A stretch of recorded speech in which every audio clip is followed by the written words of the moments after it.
você, concurseiro de todo o Brasil, é um prazer mais uma vez recebê-lo em nossa companhia. Seja bem-vindo, meu amigo, minha amiga, a este site de sucesso que vai fazer de você mais um dos nossos campeões. Sou o professor Jefferson Fiel, professor de matemática e raciocínio lógico, galera. E na aula de hoje, dando sequência ao estudo de conjuntos, galera, vamos falar agora sobre os conjuntos numéricos. Nós precisamos saber quais são os conjuntos numéricos, como que um conjunto deixa de ser conjunto ao estar dentro do outro, ok? Conjunto das partes, o que é isso, professor? A quantidade de subconjuntos que eu posso montar a partir de uma certa quantidade de elementos. Vamos também aprender a fazer esse cálculo aí, beleza? Então vem comigo para a nossa aulinha de hoje, galera. Vamos lá. Qual que é a proposta nossa nessa aula, gente? Ao término dessa aula, você precisa entender o que é conjunto das partes, como se calcula a quantidade de subconjuntos que podem ser formados a partir de um determinado conjunto, chamado de conjunto das partes. Quando que um conjunto se torna um elemento? E quais são os tipos de conjuntos numéricos que existem, beleza? Se ao término dessa aula você compreendeu isso, bacana, 10, está valendo, beleza? Então vamos lá?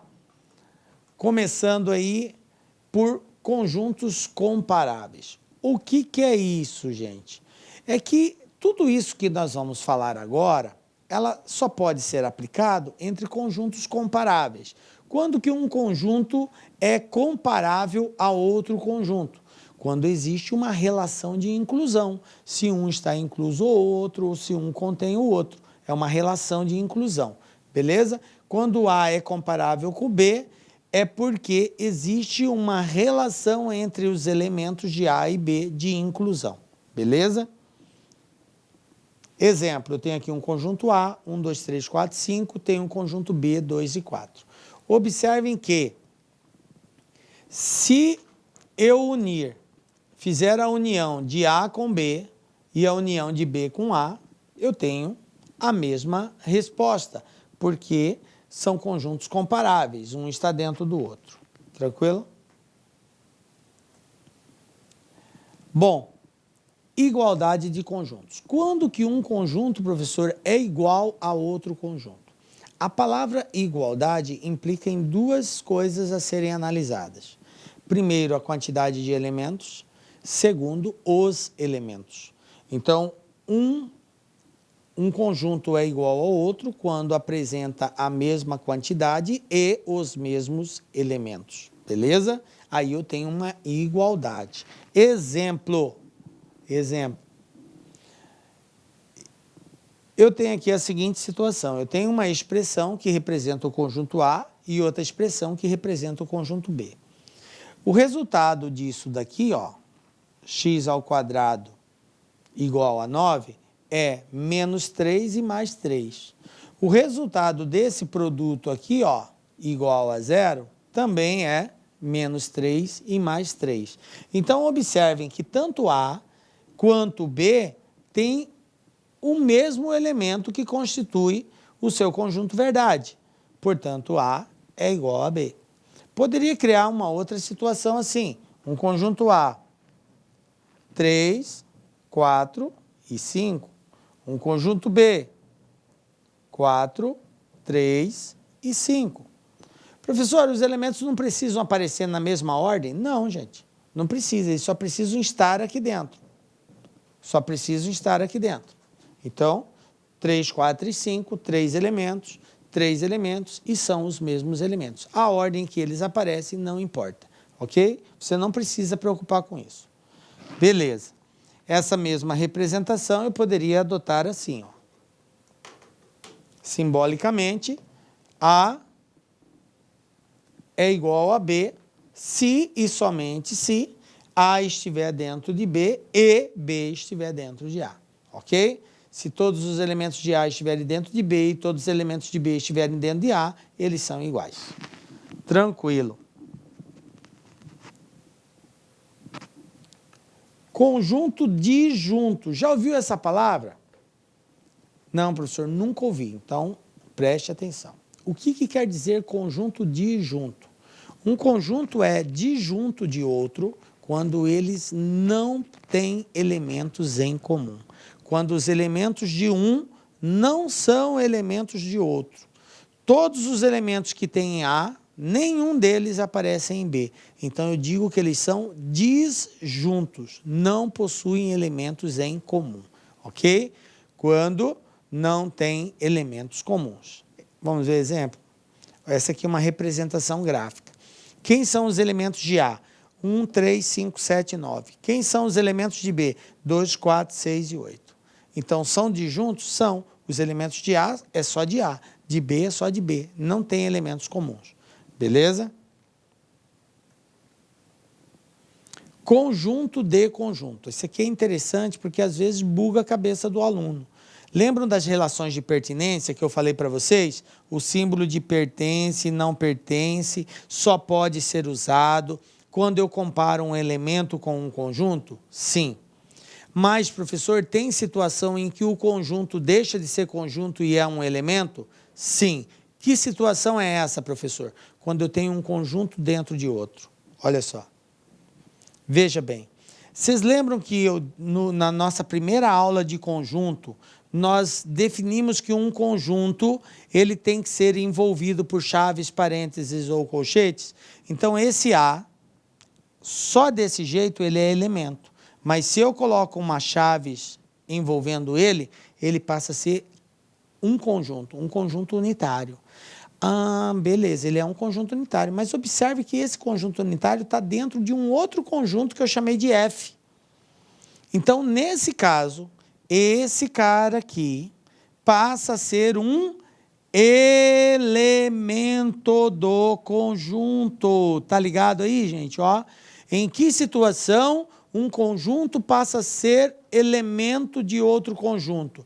Quando esse conjunto estiver dentro do outro. Mas observem que esse estar dentro é um estar no sentido completo, igualzinho, do mesmo formato, ok?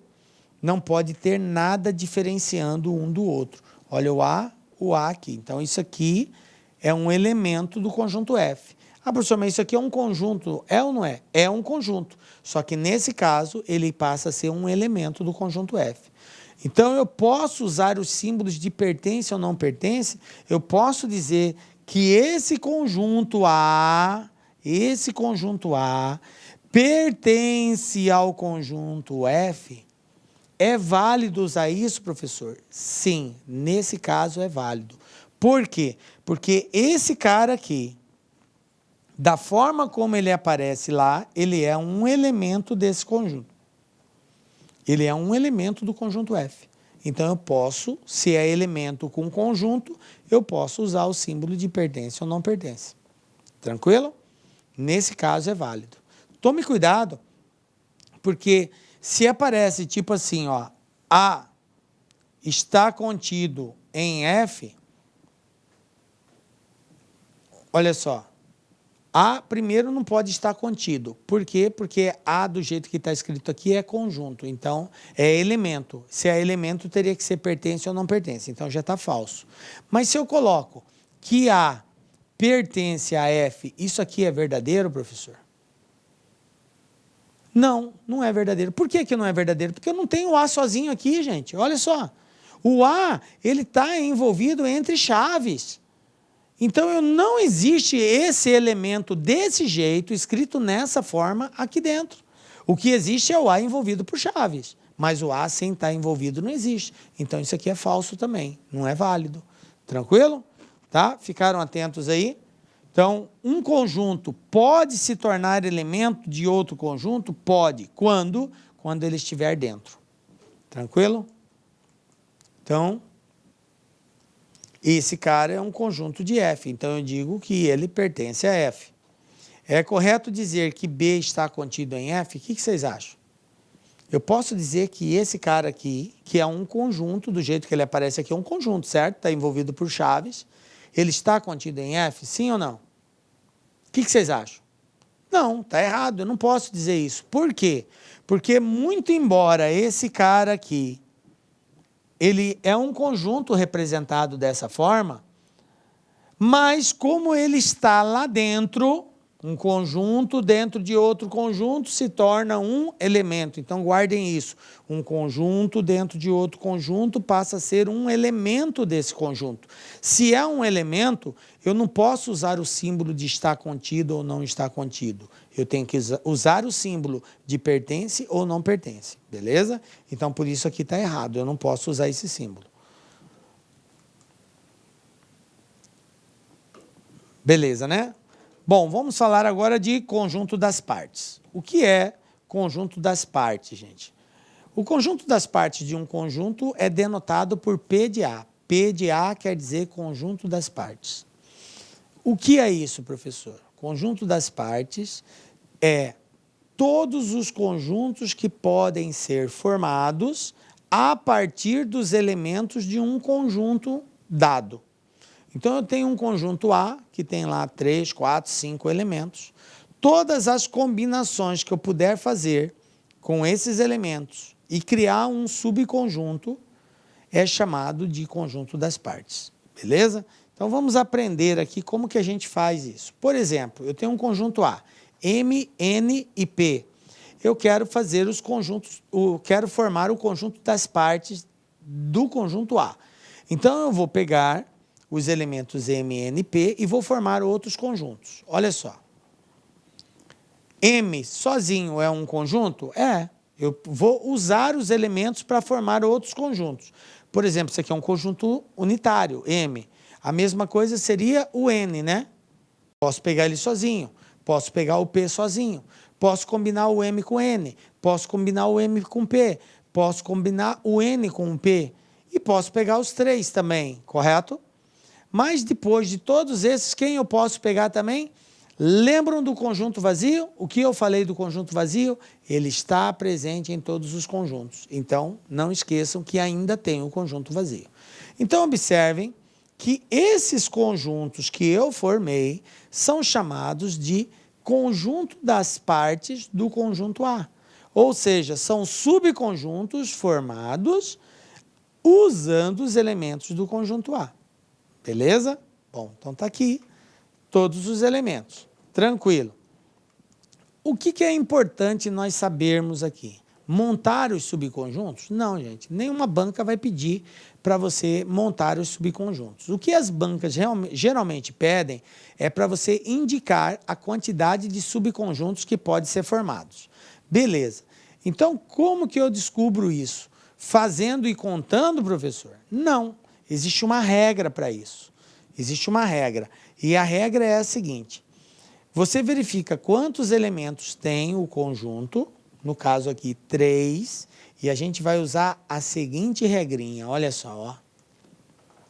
Olha aqui, ó. 2 elevado a n. Professor, isso aí é tipo uma formulazinha? É.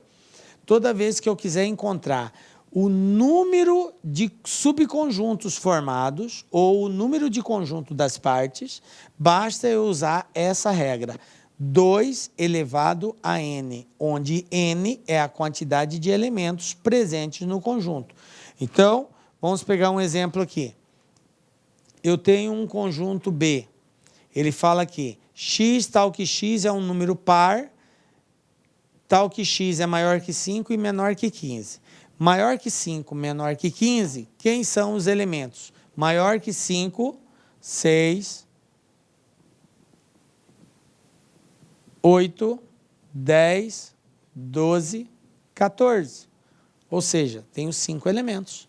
Maior que 5, menor que 15, tem que ser par.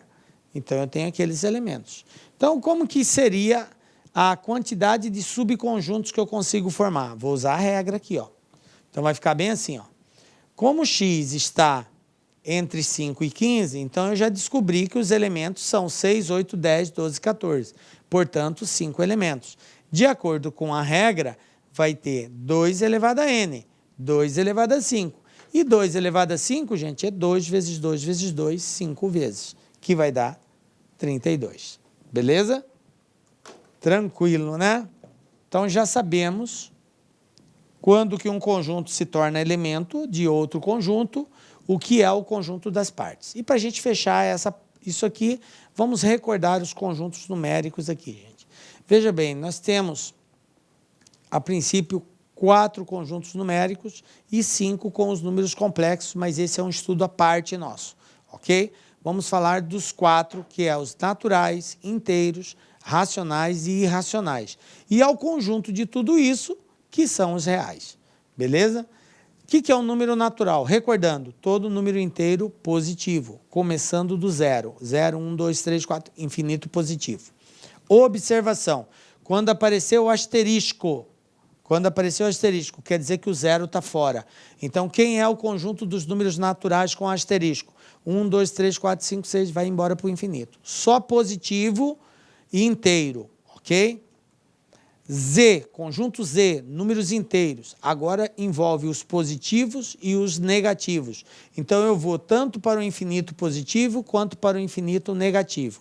A mesma observação dos naturais. Se aparecer o asterisco, o zero está fora, beleza?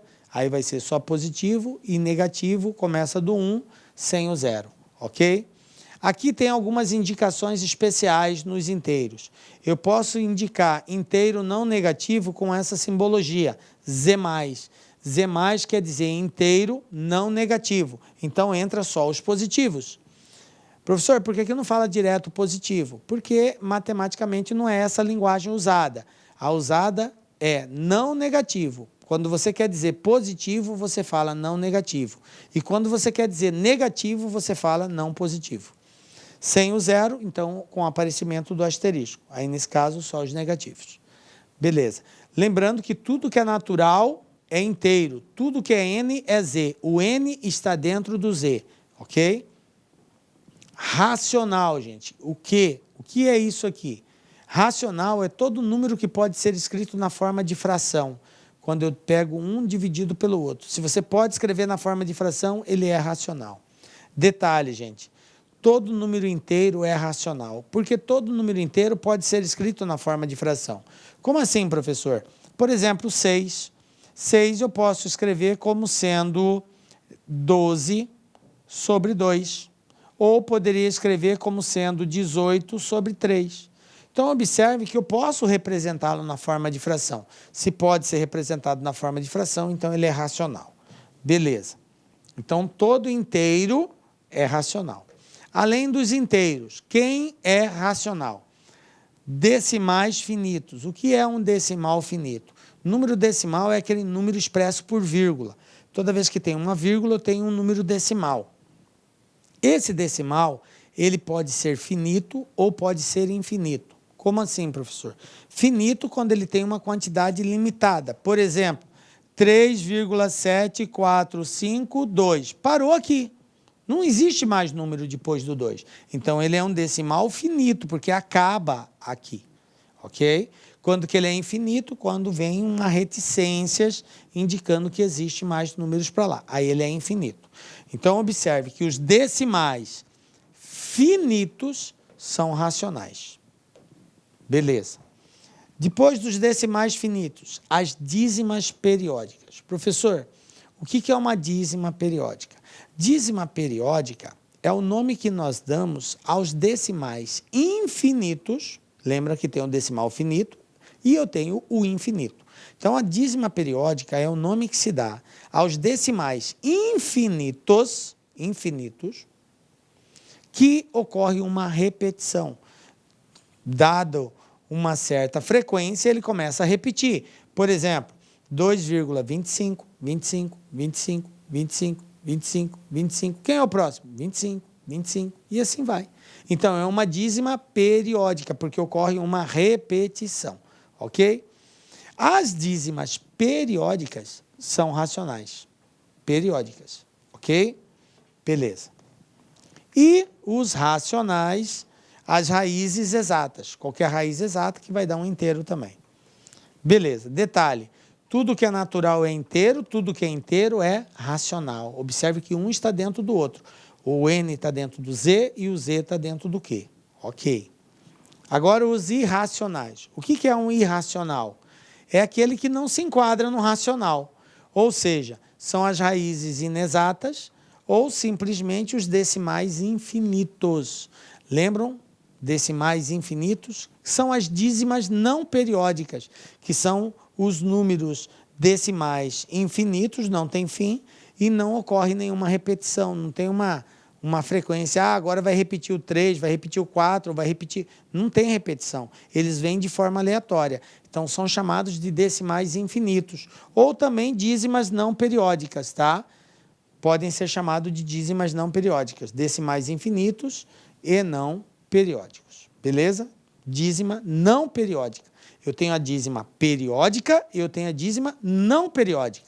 A periódica é o decimal que repete. A dízima não periódica é o decimal que não se repete. Tranquilo? Belezinha. E esses são chamados de irracionais. Observe que esse conjunto é um conjunto à parte, não tem nada a ver com esses outros, não tem nada em comum. São disjuntos. E o real, que é a soma de tudo isso. Quando eu junto tudo, gente, eu vou juntar natural, inteiro, racional e irracional, eu vou colocar tudo dentro de um pacote só. O conjunto de todos eles juntos é chamado de conjunto dos números reais. Então, tudo que é natural é real, tudo que é inteiro é real, tudo que é racional é real, tudo que é irracional também é real. Beleza? Bom, aí, para a gente finalizar, só um exemplozinho aqui. Leia as afirmações a seguir. Os números naturais são aqueles inteiros não positivos mais o zero? Naturais são os inteiros não positivos mais o zero? Os irracionais são aqueles que representam dízimas periódicas? Os números reais representam a soma dos números racionais com os irracionais? Beleza, assinale a alternativa correta. Letra A. Somente a assertativa 2 está correta. Está correto esse 2 aqui? Irracional é dízima periódica? Não, a gente acabou de ver, decimal é dízima não periódica. Isso aqui é falso. Os números naturais são aqueles inteiros não positivos. Não positivos quer dizer negativo. Não, natural é só positivo. Então, isso aqui é falso. E os números reais representam a soma dos racionais com os irracionais. Isso é verdadeiro, porque ele é a soma dos dois. Então, aqui, somente a assertativa 3 está correta, as demais estão todas erradas. Tranquilo, gente? Belezinha? E assim, chegamos ao final da nossa aula. Quero dizer que foi um prazer muito grande estar com vocês aqui, espero ter alcançado o objetivo. Lembrando, entender o que é conjunto das partes, como que se calcula a quantidade de conjunto das partes, quando que um conjunto se torna elemento de outro conjunto e qual o símbolo utilizar. E, por último, entendermos aí quais são os conjuntos numéricos e quais são os seus elementos. Belezinha? Entendeu isso? Top 10, galera. Parabéns. Nos encontramos na próxima aula, com a graça de Deus, porque só Ele nos dá a certeza de estarmos aqui. Um beijo forte no coração e até a próxima. Tchau. Clique lá.